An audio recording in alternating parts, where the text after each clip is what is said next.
se pretvara, mozak mi u tvarku, pa sam se zavalija, totalno pasivan.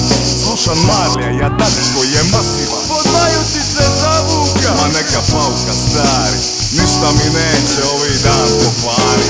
Ništa mi neće ovaj dan pokvari. Nikakvi crnjaci mi ružne stvari.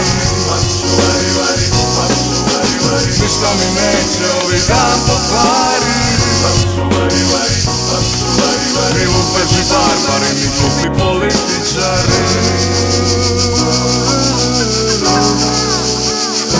U strasku ladovim ne želim ni vidit novi, ni muziku ni sport, dok mota novi ovi. Ne želim niti jedan suvišan podatak, ne želim u mozgu svoj kratak. Sidi se, sprema se, digni se i poć, a to će bit kad se pripadne da neću više moć uvatit još ono malo sunčevog sjaja, da mi osuši kupače kad su mokre oko jaja. To je neugodno, još uvijek sidim i mislim ustati ili odustati. Vidim, ti vadiš balon za picigim, a ja letim ka pingvin. Danas za ništa ne vidim, danas odmara, to mi apsolutno odgovara. Da ležim i ne mičem se poput tovar i samo slušam želudac kako mi vari. Ništa mi neće ovi dan, baš čuvari. Ništa mi